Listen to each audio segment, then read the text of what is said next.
Então, para a execução orçamentária de 2026, portanto, ainda nesse ano, os tribunais de contas dos estados têm o dever de, no âmbito da sua competência, com acompanhamento dos ministérios públicos, regulamentar a adaptação ao modelo federal. E, finalmente, estabeleço, desde logo, à luz do artigo 139, inciso 4º do CPC, que a execução orçamentária e financeira das emendas parlamentares aprovadas pelos excelentíssimos deputados estaduais, deputados distritais e vereadores somente poderá iniciar quanto ao exercício de 2026, após a demonstração pelos governos estaduais, distrital e prefeituras, perante os respectivos tribunais de contas, que estão cumprindo os comandos, o comando constitucional expresso no artigo 163-A da Carta Magna, nos termos do que fixado pelo plenário do Supremo, quanto à transparência e rastreabilidade. Então, objetivamente, determinação aos tribunais de contas dos estados que cumpram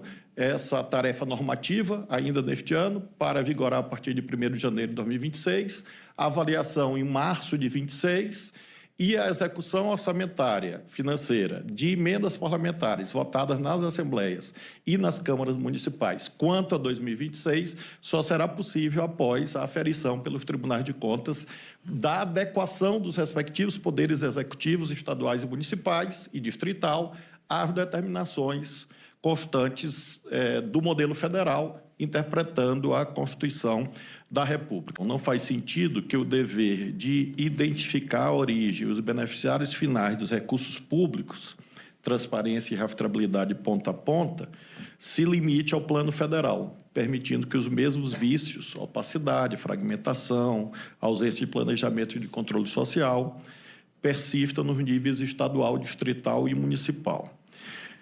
Em outras palavras, teríamos um sistema constitucional que exige transparência seletiva, apenas no ente federal, mas tolera práticas deletérias no nível subnacional. E haveria uma assimetria, portanto, incompatível com a Constituição, em que o fluxo de recursos federais teria um critério mais rígido, diferente dos recursos oriundos das arrecadações tributárias estaduais e municipais. Mas, em relação às emendas parlamentares estaduais e municipais, se tornou uma necessidade. Por quê? Porque os estudos dos Amit Curi e demandas dos estados têm chegado aqui com muita largueza, mostrando como só ia acontecer, e não há um juízo de valor sobre isso, que se gera uma espécie de efeito em cascata ou efeito dominó, como se fossem direitos adquiridos. O que o Congresso faz, as assembleias e as câmaras teriam uma espécie de direito adquirido à implementação. Se assim é em relação à alocação de recursos por emendas, também deve ser em relação à transparência, rastreabilidade, controle e responsabilização dos gestores. Evidentemente, aqui uma dimensão de ser inaceitável que, no momento em que é público e notório que o Supremo, desde 2022, decide na mesma direção e não haja adequação no nível subnacional.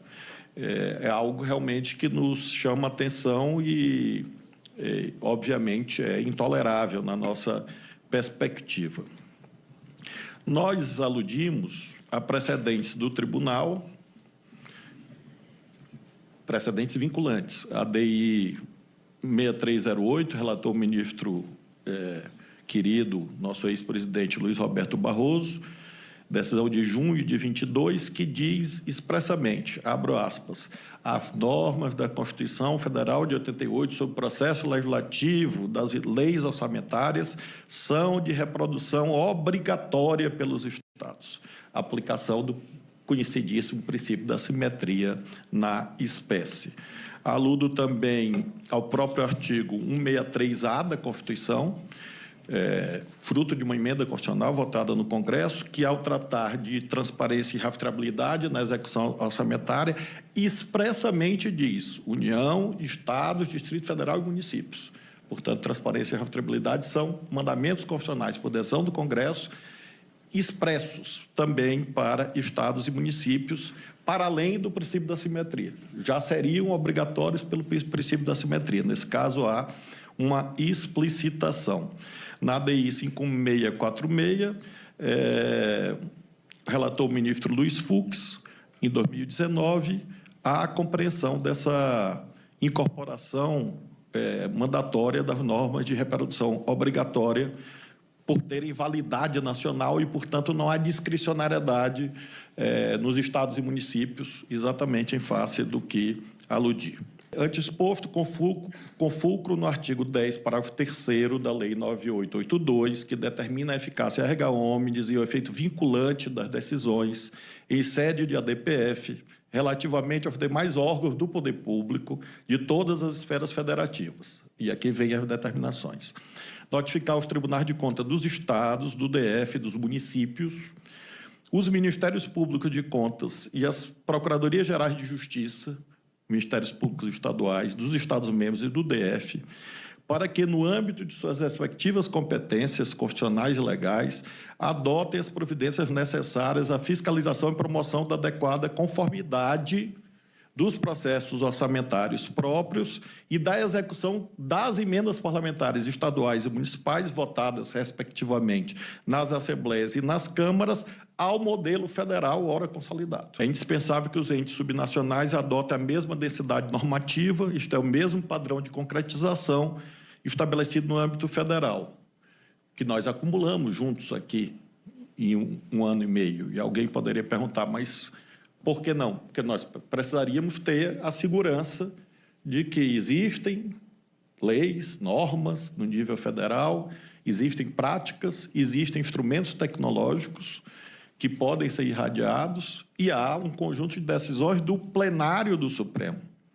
Hoje, tudo que eu digo, eu sublinho o plenário, porque monocrático virou xingamento. Então, quando vocês quiserem xingar o vizinho, chamem de monocrático. Porque no debate político é sempre essa lenda das decisões monocráticas. É uma lenda, ou uma manipulação grosseira, fake news, desinformação. Neste caso, nós estamos tratando de um conjunto de decisões do plenário do Supremo. As que eu proferi, ratificadas por 11-0, 3 vezes. Então, não se trata, portanto, claro, também as decisões da queridíssima ministra Rosa Weber, então relatora.